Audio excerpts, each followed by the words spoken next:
recap rather than the game. All right. So we can break up Earth's history into the 4 largest subdivisions. So if you take the history that Earth has been a planet, which is some 4.5 billion years or so, we can break that chunk of time since the formation of Earth into 4 distinct sub-periods, or eons, based on certain things that were or were not present, major milestones. Now, the first one is referred to as the Hadean, and it gets its name from the Greek term for Hades, or hell, right? And that refers to the fact that the Earth back in that period, for the first 500 million years or so, was not a very nice place to be. It was hell-like in nature. Violent storms, toxic gases, radiation, volcanic eruptions, all that stuff, right? Not a nice place to visit. And during that time, all of those things we talked about in our 5-step program on Friday occurred. So after the Earth formed and the oceans formed, then the organic molecules started accumulating in the primordial soup, protobionts formed, and eventually became more sophisticated. And eventually, from that process, the first prokaryotic cell emerged. And at that instant in time, a new eon was ushered in. And that second eon of Earth's history is known as the Archean. Archean, ancient, right? Ancient life.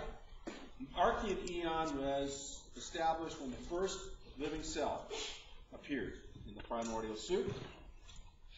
And for the next several hundred million years, living things do what we now know they do. They evolve. Mutations happen. Adaptations occurred. New characteristics, new capabilities were developed. So, yes? Significant evidentiary support there's evidence that these things occurred during this period of time. There's no smoking guns from the Hadean. That's what it is. Yeah, we can calculate to some certainty what the Earth was like then, but we have no record of protobionts or things like that. Those are new fossils. All right, so these simple prokaryotes started evolving, started acquiring new characteristics. They radiated. Some of them developed the capability to capture energy from the sun and convert it to chemical energy, and photosynthesis was acquired as a new key innovation. Others, as the Earth, and as a byproduct of that, what happens when things start photosynthesizing? Right? What's the byproduct of that? Huh? Oxygen. Oxygen started getting released in the atmosphere, and the oxygen level started building up. There was no oxygen in Earth's atmosphere to speak of at the beginning of life. It was all anaerobic. And then oxygen starts building up, and all of a sudden there's enough oxygen to allow for a more efficient way of burning fuel. Anaerobic respiration was developed, and some prokaryote developed this capability to aerobically respire and get much more ATP production for its sugar molecules that it broke down. All of these things occurred during the Archean. Now, the Archean came to a crashing halt at a moment's notice after the development of a new planet in the block. Ushered in what we know as the Proterozoic eon. The Proterozoic eon, protero, first or early animal, right, was ushered in with the appearance of the first eukaryotic cell. A brand new, larger, more sophisticated cell that certainly arose by the combination of 2 or more prokaryotes to form that first eukaryotic cell. So the origin of the first eukaryote was in all probability an example of horizontal evolution. And other key innovations occurred during this period. Eukaryotic cells incorporated prokaryotes that could do things like photosynthesize and aerobically respire, and things like the mitochondria and chloroplasts were formed during this period. So eukaryotic cells became much more sophisticated, and towards the end of this period, they started combining. Rather than when they divide, go their separate ways, they stayed together and started forming simple multicellular organisms with more complexity, more capability. And then the last eon emerged, which we are still in, and that's the Phanerozoic. Phanerozoic means large animal. And basically this was marked by the radiation and diversification of large multicellular organisms. And as we're going to learn, the thing that kicked it all off, the thing that we identify as the sort of milestone event that initiated the Phanerozoic eon, was this thing we talked about before and we'll mention again, the Cambrian explosion, where all of a sudden all these multicellular body plans of modern day animals appear in a very short period of time. So that's our sort of collection of eons. 4 major eons that break up time, the history of life on Earth, and we are still presently in the Phanerozoic eon.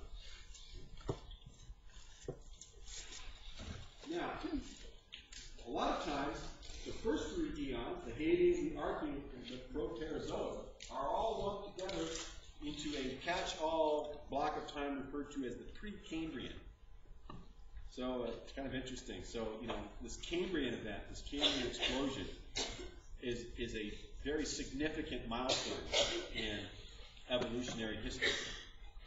So a lot of times we characterize things as occurring before or after that event, much in the way that history is characterized based on some perceived key event that occurred some 2013 years ago. So they're BC and AD, right?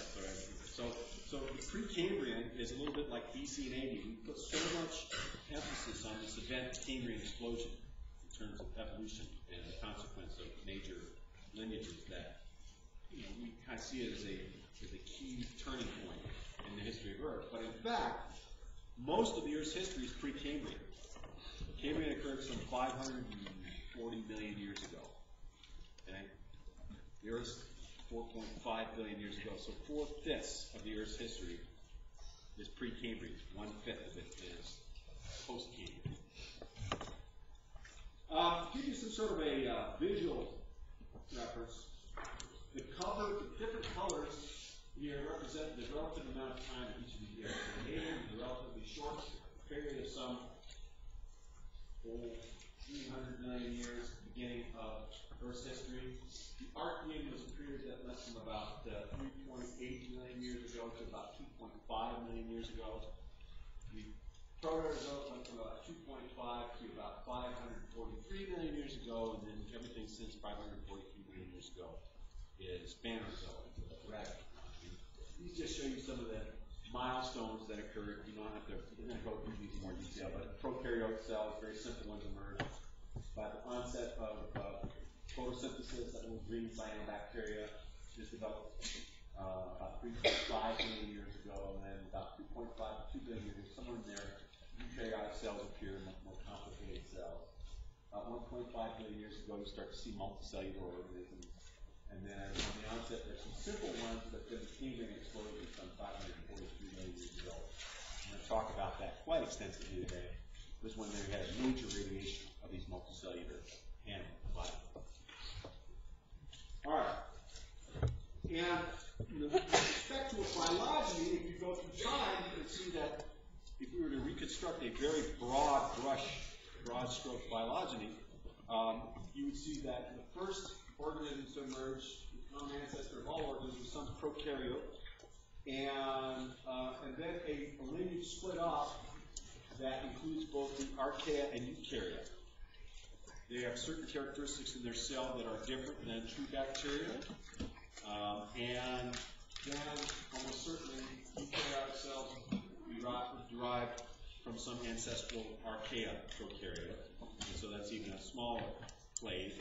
And then within that, you see the major divisions of some of the multicellular eukaryotes we recognize today: plants, fungi, and animals. There are other ones in there that they haven't added because they don't want to confuse you.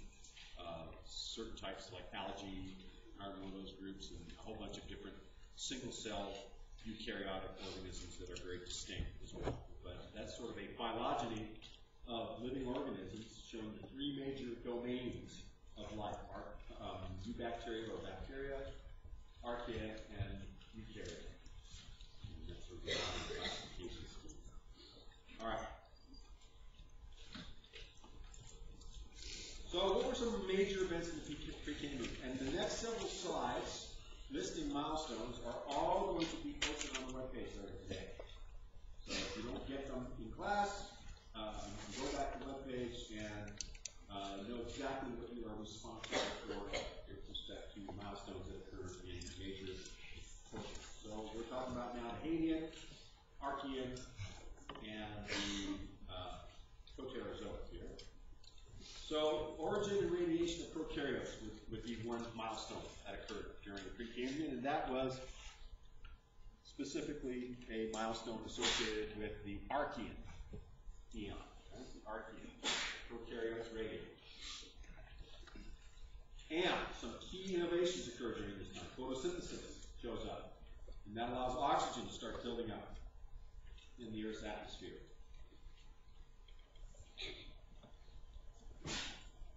And that's the consequence of photosynthesis. That's why O2 builds up. And if it hadn't, we wouldn't be here, because we are very, very expensive in terms of our oxygen needs. We need oxygen. We breathe in oxygen to allow us to efficiently break down energy molecules and get ATP from it. We could never sustain our metabolism anaerobically. We can do it for about 10 seconds athletically. If you try and go anaerobic, you're on a short fuse. Right? Sprinters out there, right? Any sprinters? You track? Yeah? Okay, can you sprint for a mile? Why not? Because you've gone anaerobic. Aerobic respiration was another milestone. As the oxygen levels increased, some prokaryote figured out a way to more efficiently break down molecules and get a lot more energy for them. We know this from fossil records because these bacteria had leg warmers and leotards. Okay?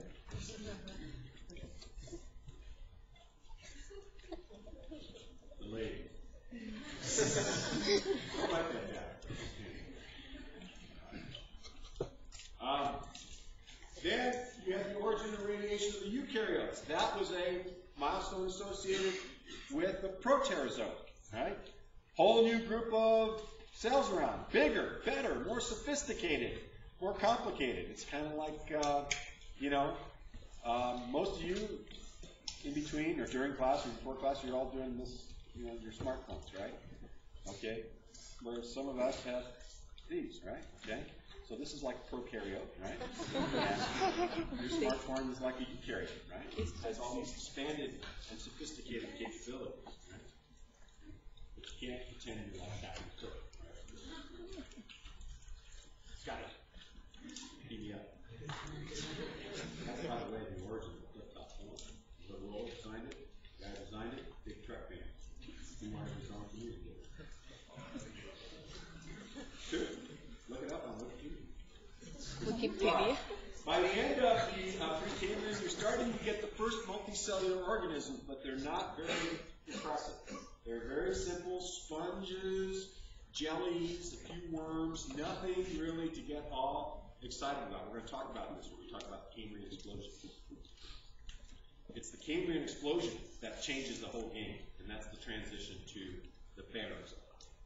And the Phanerozoic is broken up into three eras: ancient animals, middle animals, recent animals, right? Paleozoic, Mesozoic, Cenozoic. And that's what people are more familiar with. But before we get there, let's just look at some pictures of what these things might look like. This is a fossil, very old fossil, about 3.5 billion years old, of a stromatolite. This is a living bunch of stromatolites in Shark Bay, Western Australia. These are very simple bacteria that secrete a calcium carbonate base. And as the bacterial colonies grow on the surface, the bases get bigger and bigger and bigger, and they form new structures. These are probably what some of the first types of noticeable organisms look like on ancient Earth. And I've actually been to Shark Bay to see those, and it is a very, very surreal experience to look at that. If you look just right, you look out over the water, you don't see anything. You don't see any life, and nothing was alive on land during this time. There were some of these primitive things. Most of the things, single-celled organisms floating around in the water. But new things started to form like these stromatolites, and that would be like what it would look like without all the oxygen, of course, on ancient Earth. And here is a photosynthesis developed. That is a modern cyanobacteria. That is a fossil cyanobacteria from about 3 billion years ago. So, really not so much changed in that department. These things were around for creating oxygen waste for our benefit. And you can see the direct consequence of that. Here's a chart from, and you look at time on a log scale here. It's a little inaccurate. There's something that's not depicted on this chart that is actually pretty significant. But what you look at are log scales on both of these, because if you did this on real scale, all the detail would be lost, right? It's just such an immense amount of time. And what you see is, it wasn't until photosynthesis developed about 3.5 billion years ago that oxygen levels started increasing in the atmosphere. And it was a little while later, about half a billion years before aerobic respiration shows up, that levels are high enough to sustain aerobic respiration. And it wasn't until about another, still over a billion years, that there was enough oxygen to sustain larger multicellular organisms. These are really simple ones. And then it goes and it gets greater and greater and greater. But one inaccuracy is that before that dip there, 250 million years ago, it was actually higher than present day. Oxygen levels were higher at the end of the Paleozoic than they were today. And that allowed for some pretty neat things to live. Huge, giant insects that could never live in today's oxygen levels. Dragonflies that were as big as eagles flying around, okay? That's scary. Because the oxygen was high enough for them to be able to attain enough oxygen using their system of respiration. Okay. What are some major events of the Paleozoic? Paleozoic being the first era of the Phanerozoic eon. Ancient animal. Well, it all gets kicked off with a big party at the start of the whole thing. The Cambrian explosion. All the guests show up during the Cambrian, right? This rapid diversification of body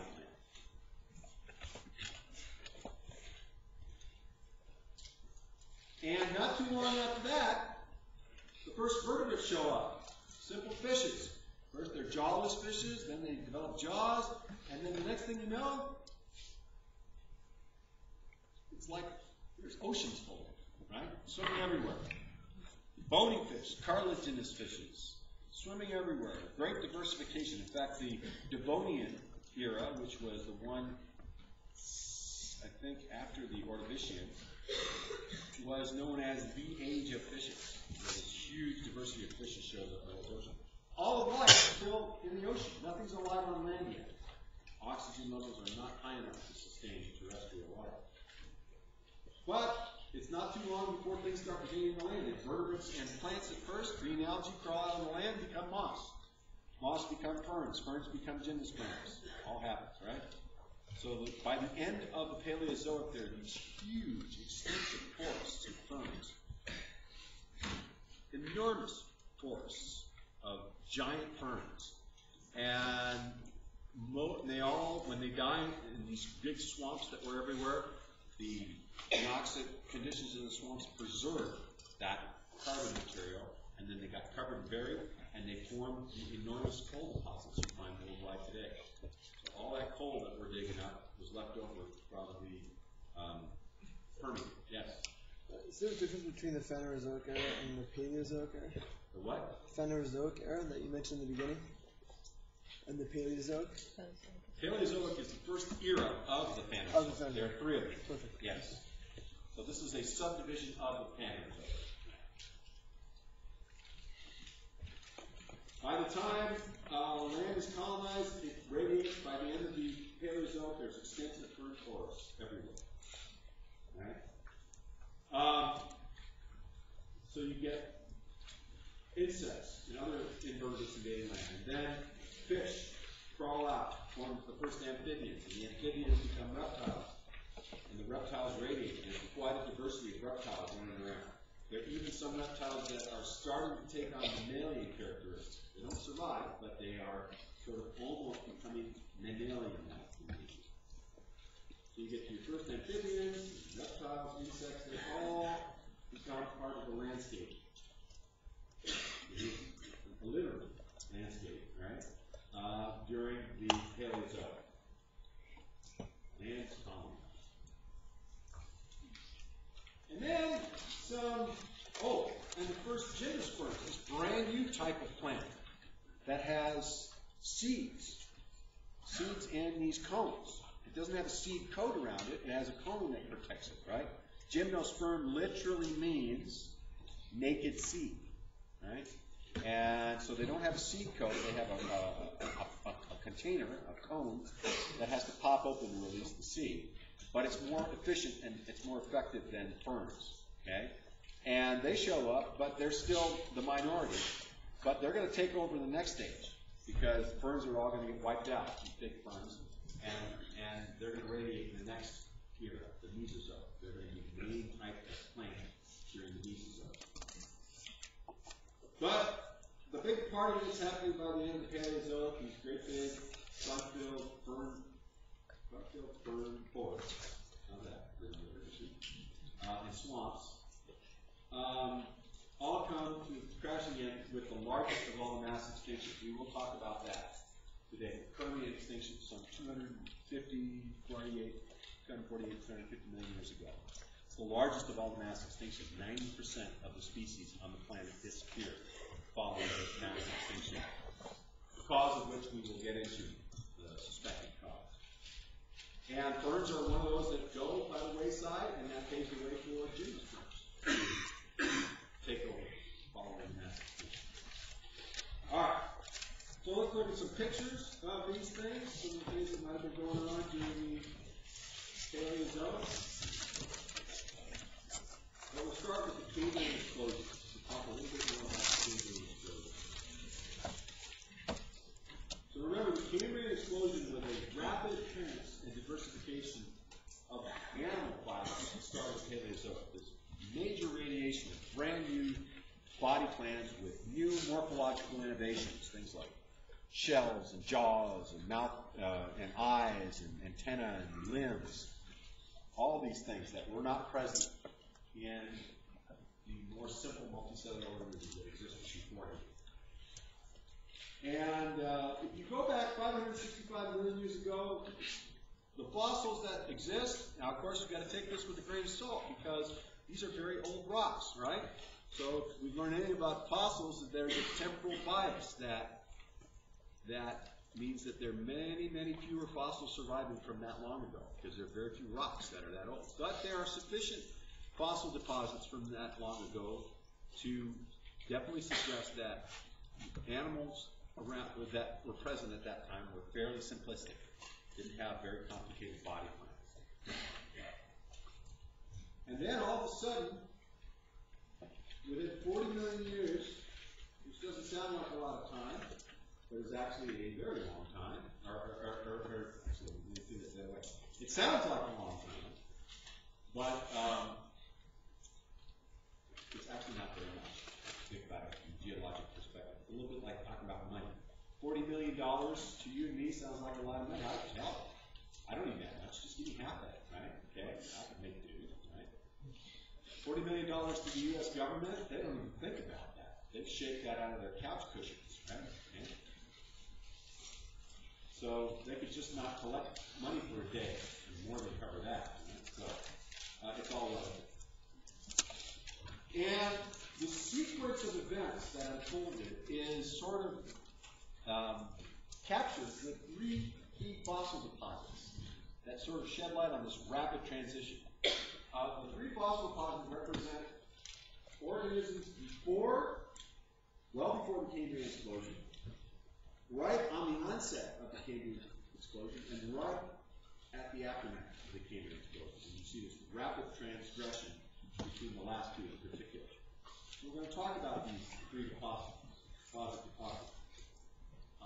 and what they show. Okay. The first group of fossils are known as the Dushanto fossils. I think I'm pronouncing that right. And these are from a region of China. And they come from somewhere around 580 to 570 million years ago. So this is well before the Cambrian explosion. Some 15 to 20 million years before the onset of the Cambrian. So this is a good indicator of what life was like before any of this happened. And the bottom line was, life was pretty monotonous and boring and not very interesting back then. The fossils that come from there are microscopic. So these organisms were multicellular, but they were very small. And they were tiny sponges, which are considered primitive in terms of their body design. They don't really have a true body. They're not even true animals. They're sort of on that fringe of multicellular animal characteristics. And there are evidence of embryos. So the fossils of the embryos tell you that multicellular organisms were being formed and embryos were producing multicellular offspring. So we hope to see that embryology was alive and well at that time. And it's likely all these organisms were very simple in their approach to making a living. They basically ate whatever they could suck out of the water of nutritional value. Right? They were filter feeders. Kind of probably making a real pathetic existence out of getting what organic value they could from the water. Okay? Not a very glamorous lifestyle. Right? It's living, but you can live on it, but it tastes like crap raining down. Right?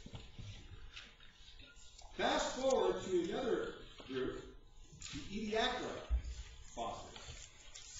The Ediacara fossil deposits, and these are from the region of Australia, southern Australia, and they come from about 560 to 500 million years, 40 million years ago.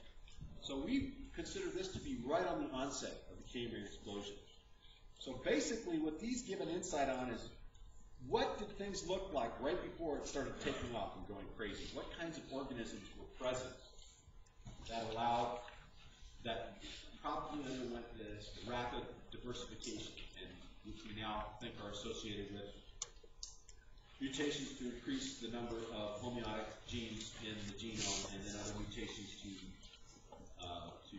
alter the spatial and temporal expression of those homeotic genes. Stuff we talked about in the macroevolutionary literature. And what you find are lots of sponges, but we have now slightly more complicated multicellular organisms, jellies and foam jelly. And you also have evidence of things crawling around on the bottom, burrows and tracks of simple multicellular worm-like things crawling around on the bottom. Okay? But there's no evidence of sophistication in any of these organisms, i.e., no hard shells, no limbs, or heads, or feeding appendages. These are very simple multicellular organisms. They're more impressive than what you found back in the Dushanto deposits, but they're still very simplistic with respect to what we know is coming. All right. And it's thought that somewhere between this time period and the next time period, all of these mutations that increase oxygen numbers and their expression occurred very quickly to produce this big diversification of organisms. And it's all demonstrated in a deposit known as the Burgess Shale fossils. And Burgess Shale rocks come from about 525 to 515 million years ago. So really, some 15 million years forward from the end of the Ediacara time frame, you find the first Burgess Shale fossil, and it's like a whole different world. In 15 million years, the world has radically changed with respect to life, because you find, first of all, lots more of what was there in the first place. So that's the first indication that not only did life become more abundant in the world's oceans at this time, but it also became much more diverse. So now you have brand new animals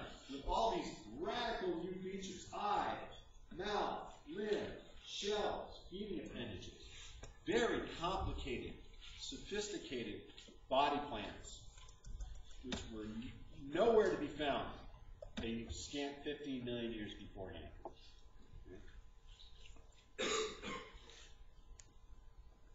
In fact, every modern phylum of animals, and depending on who you talk to, there's somewhere between 25 and 30 multicellular animal phyla recognized. And all of them, with the exception of one, is present in these fossils. The only one that's not present shows up in the next era, the Ordovician, the newcomer to the block. And I'm not going to expect you to know that, but if anyone's just curious, I bet you no one knows who it is. What's the newest animal phylum? Huh? Well, man's not a phylum. Man's a chordate, right? And chordates were alive and well in the Cambrian. Diamond Desert back then, right? So nothing special about us. Well, it's a group of organisms known as bryozoans. How many of you heard of bryozoans? They're moss animals. Very tiny, nothing really sophisticated, but it's the newest animal phylum. So, I don't know, maybe you'll go to a trivia night because that'll pay big dividends. Right? All right. So things really take off. Now, here's some pictures. The first picture down here are Dushanto fossils, and these specifically are fossilized embryos. And you can see them at various stages of division. Zygote, 2-cell, 4-cell, 16-cell, right? So these fossils say that embryology is happening back here, that these organisms are small and relatively sophisticated. Fast forward to the Ediacara, and here are a couple of Ediacaran fossils. Simple, bottom-crawling, flattened organisms that moved around, made burrows and traps, but they don't have very sophisticated body plans. Okay? Fast forward another 15 million years ago, and you get things like this. Very, very sophisticated arthropods, like that trilobite down below, and this primitive shrimp up above, and there's another one up there. And that's what it looked like on the outset during the Cambrian. During the Cambrian, that's what the world as we knew it looked like. A bunch of scattered continents. The ones in green are the northern hemisphere continents that we know now today. They will eventually combine to form a supercontinent known as Laurasia. And the brown continents are the southern continents, which are almost formed into Gondwana land, which is the southern continent. And in about another, about 250 million years, about 250 million years, they're going to drift together and form the supercontinent Pangaea and unleash hell on Earth. What kind of fossil is that top one up there? Anyone want to speculate? Carbon film fossil. Very good. That's a cast fossil. That's a cast fossil. That's a carbon film fossil. That's a carbon film fossil. Right? And you see the carbon film fossils actually have a huge amount of detail associated with it. That's the cast fossil. Fast forward a few years. These are all from your book. That's the Devonian. You can see the two supercontinents, Laurasia and Gondwana, forming up. They're on a collision course, right? That's kind of like you think of the Gondwana as the iceberg and Laurasia as the Titanic, and still the day before or whatever, right? Today, but they're coming, right? And by now, in the next era, or a couple of about 3 years later, you find that there's quite a diversification of life on the bottom. So you have corals and mollusks like the ammonite and trilobites and jellies and echinoderms everywhere. So there's a rich diversification of life in the oceans, but it's only in the oceans, no life on land. Fast forward to the Carboniferous, and you see that the world's oceans are now richly populated with all kinds of fish. There's primitive sharks, bone fishes, a variety of vertebrates, most of those are echinoderms and algae and a few other things. There's a primitive nautilus right there below. And there's life on land now in the Carboniferous. Fast forward, and you hit the Permian, and during the Permian, the supercontinent Pangaea forms, and when it does, it unleashes tremendous, massive volcanic eruptions. We know of these from the existing lava deposits. You see those big lava flows. You go to those places. In modern continents, you find these very old lava deposits from 250 million years ago as evidence of this large volcanic activity. And so not only was there massive volcanic eruptions that dumped lava over a significant portion of terrestrial habitat, but it threw up so much material in the atmosphere that it literally choked out the sun and created a nuclear winter that lasted for thousands of years, that basically caused food webs to collapse worldwide in the world. No light, no photosynthesis. No photosynthesis, no food, everyone starves, right? So that was the source of the mass extinction. And remember that graph where you had that big dip in the oxygen right there, about 250 million years ago? Well, no photosynthesis, no oxygen. So oxygen levels plummeted worldwide in the nuclear winter.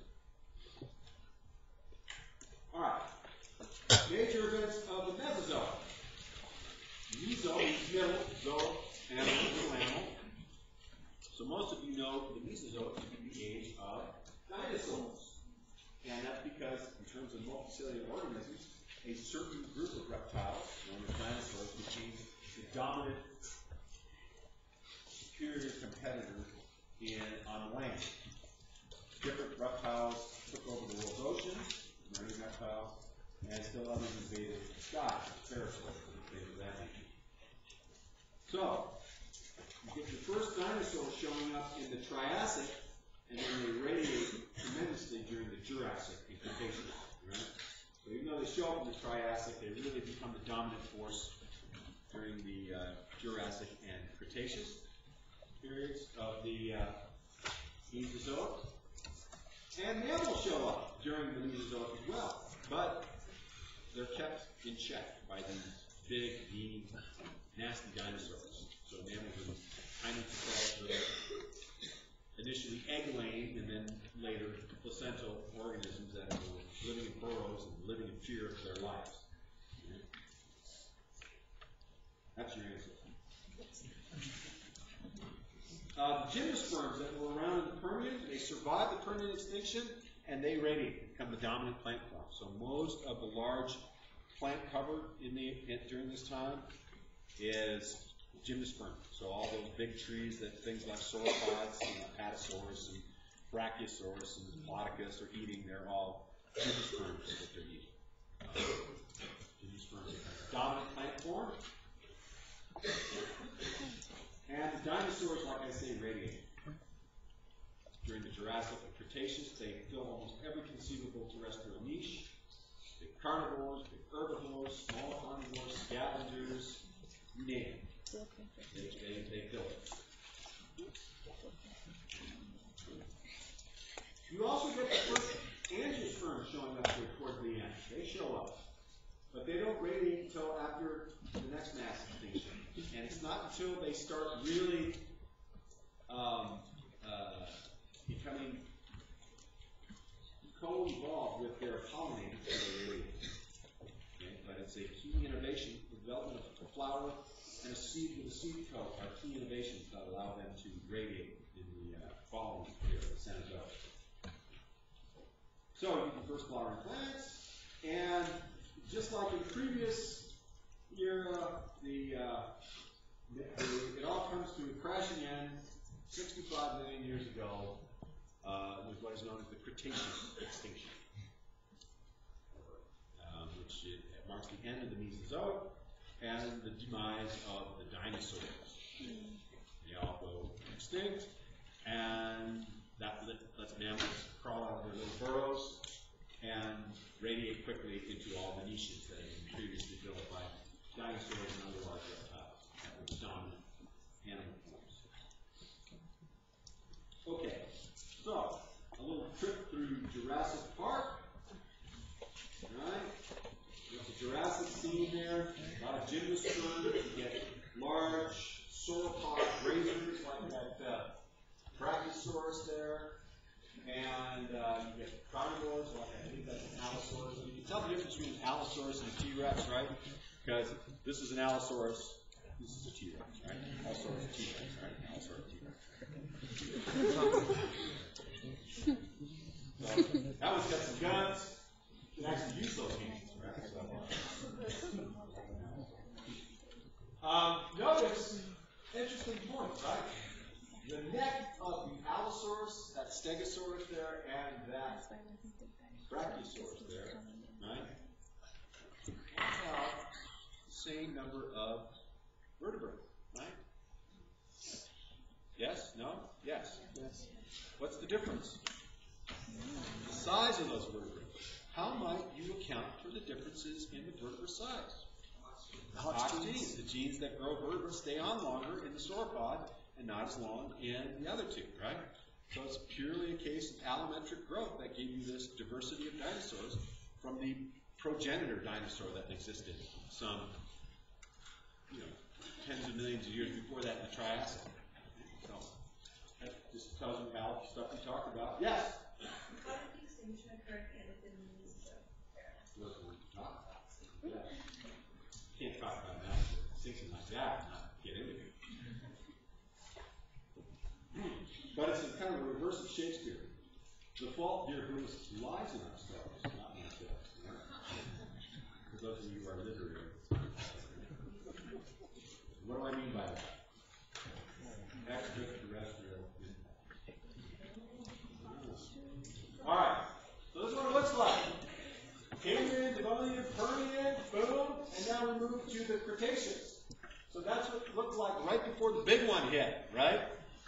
It's starting to look like a world we recognize. But in fact, it was very warm, and there was this massive tropical ocean called the Tethys Sea, which was basically a crock-pot incubator for speciation. It was a great place for air-breathing tetrapods to go back in and adopt an aquatic existence. And so that included marine dinosaurs, or not marine dinosaurs, but marine reptiles, and then later the return of whales to the ocean following the Cretaceous extinction. And you can see India on its collision course with Asia, right? And so stay tuned, because what's going to come of that are the Himalayas, right? Okay, that's what's going to happen when those two meet. All right.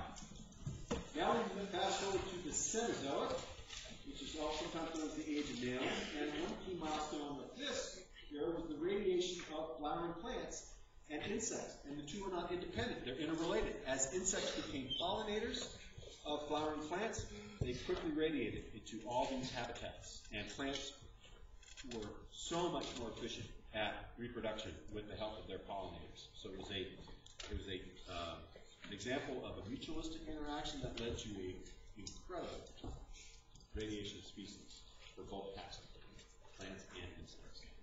And that's what led insects to become the dominant life form on the planet. Species diversity. Of course, mammals radiated. Why? Because their competitors had been eliminated by the Cretaceous extinction. Right? So they have this massive radiation of mammals following the Cretaceous extinction. And I list this as a milestone, not because it constitutes much of the Cenozoic. We hominids have been around, that's you and I, and our distant relatives, right? Have been around for a very short time. I'm going to have a little slide that puts it all in perspective, right? A very, very short time during the Cenozoic. A very, very insignificant fraction of the Cenozoic has had hominids present in it. What makes it an impressive milestone is in that very, very short period of time, we've managed to make a hell of an impact on the place, okay?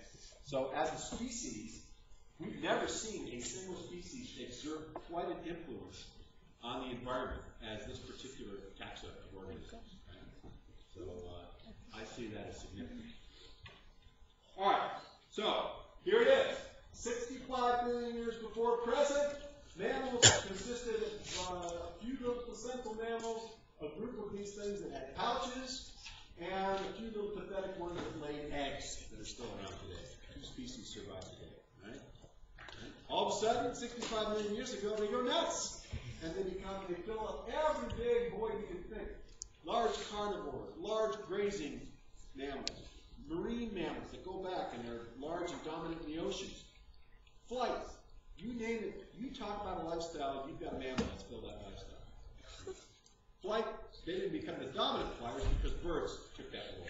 And birds are basically surviving dinosaurs.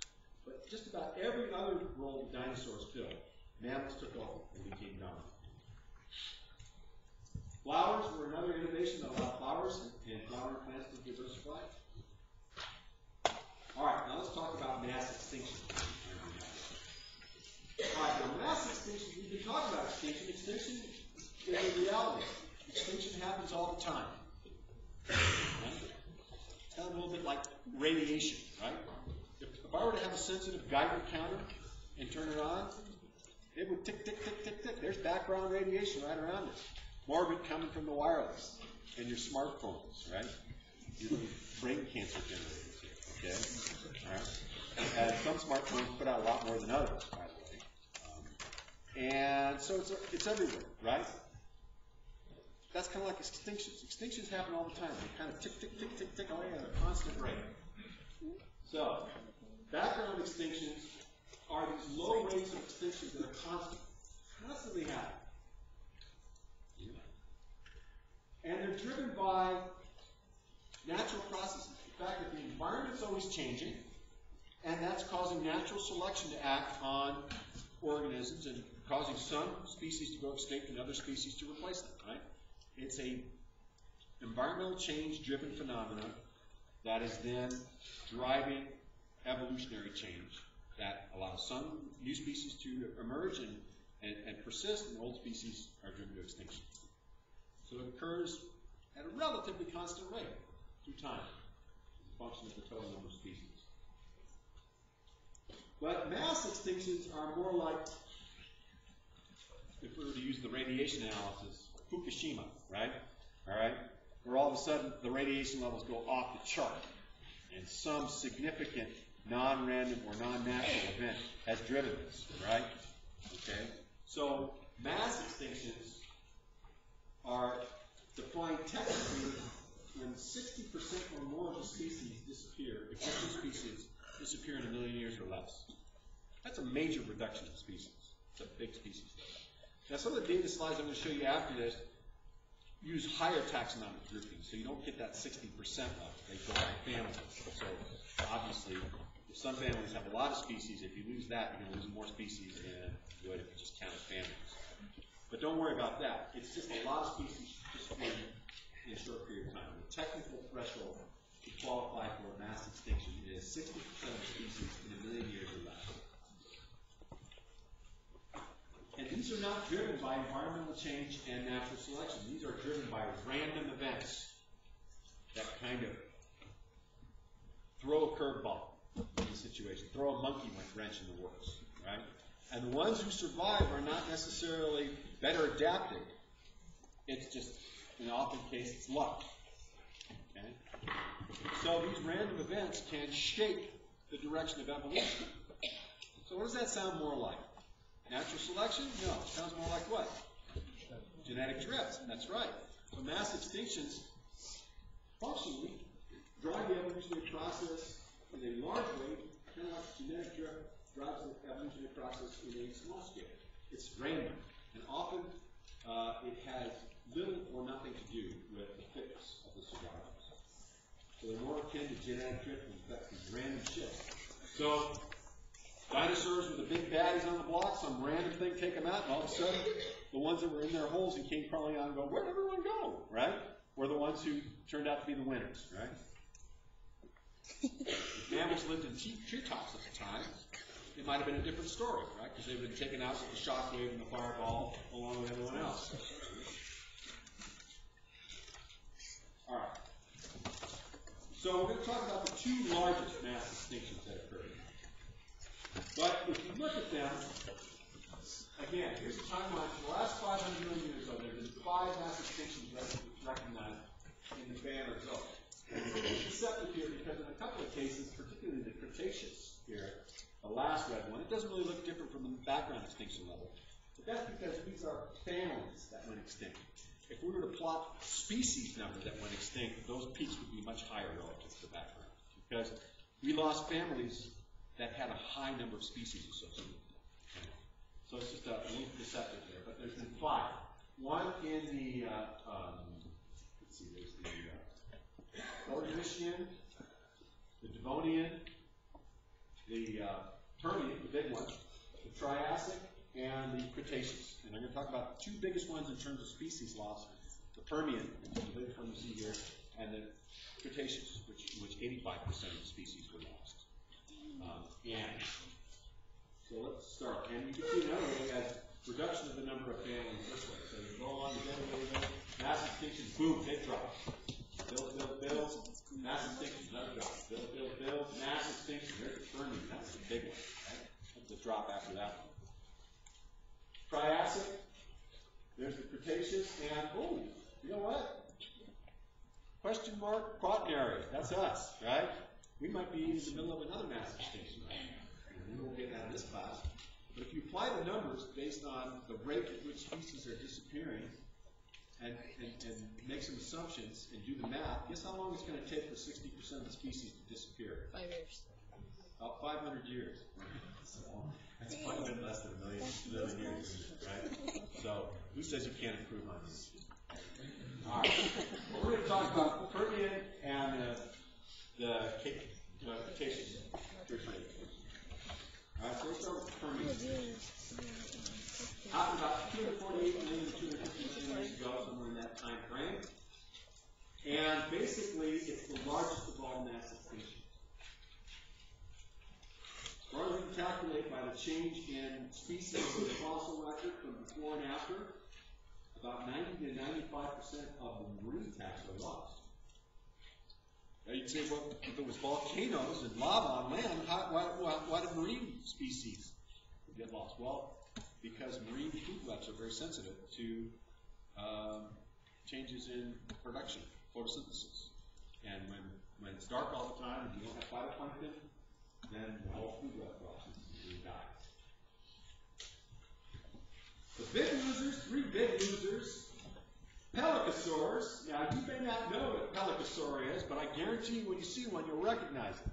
And if you've ever seen a cheesy science fiction movie about dinosaurs, you've seen a half-assed attempt to recreate a pelycosaur by taping a silly-looking fin on top of a monitor lizard, right? Okay, how many of you have seen those things? A lizard with the fake sail taped onto it, right? Okay.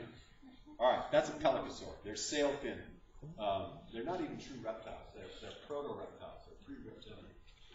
Trilobites, right? Trilobites are those little arthropods that I showed you that look like bugs, cockroaches. They disappear. And another group are the placoderms, which are known as the armored, or the plate-headed fishes, the armored fishes, armored-headed fishes. They have big bony plates. They were dominant Paleozoic since they disappeared. And what made them, but there are many others that disappeared as well. What made them show up? Well, there are 2 parts. It's a two-fer. First, there was a rapid climate shift at the time, and it may be related to this volcanism, but also there's massive volcanic eruptions that first do a lot of terrestrial damage just from lava flows, but secondly, spur on this huge nuclear winter that basically shuts down food webs worldwide for thousands of years. Okay, so that's the Permian. That's the big one. Let's put some faces to these names. First of all, you recall Pangea Fault. So that's where the volcanic activity comes. And here they are. That's a pelycosaur up there. So now you all recognize it, right? You probably all had plastic dinosaurs like that, right? Playing when you were a kid. And you didn't even know it wasn't even a dinosaur, and they sold you a bill of goods. That's a placoderm. That's an armored-headed fish right there. And those are trilobites. Okay? So they all disappeared. All right, now we'll talk about the Cretaceous extinction. That one happened about 65 million years ago. Not quite as big as the Permian, but close. 85% of known species disappeared in the fossil record. And the big losers were the bad boys on the block, the dominant life forms. By the way, all these slides are going to be posted on the webpage for your information. All right.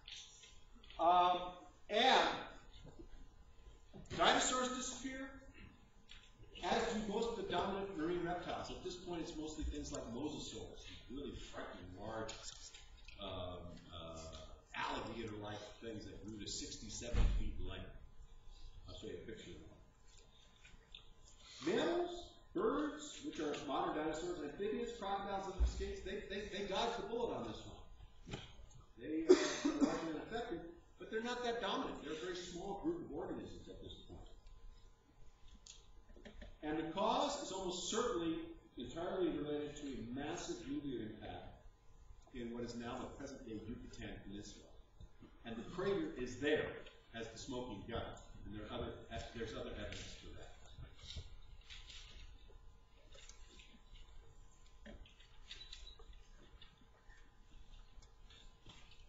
That's a mosasaur.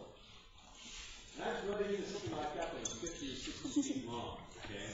Like you're going through your little swim. Okay, that's a plesiosaur. There.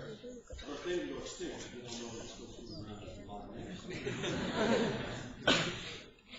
And this is where it happened. The actual brown and green you see was stuff above water at the time.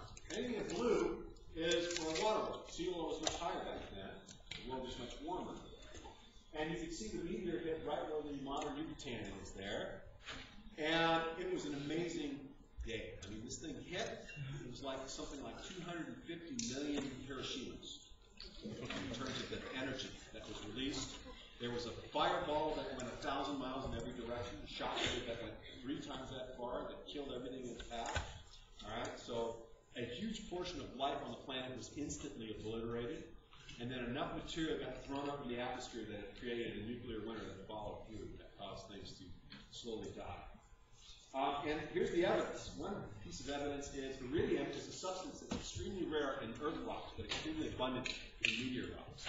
And you can see the background levels of iridium down deep are low. And then all of a sudden, right at the portion corresponding to that time frame, look at where the iridium levels spike. Up to here, right? There's this massive spike in iridium because all the iridium in that meteor got vaporized and then settled down and formed a thin little distinct layer in the rocks that were formed at that time. So it's the smoking gun. And there are other evidence in the area of the impact zone. You can see rocks that are formed when extreme heat and pressure transfer. So if you're into that sort of stuff, you can kind of read up on it. Now this slide just shows you that climate has varied over time. So the Earth's been hotter and the Earth's been cooler. And we're actually in a fairly cool period of the Earth's history. It was much warmer during the Mesozoic and the early part of the Cenozoic. Much, much warmer. Right? Sea level was much, much higher. Right? But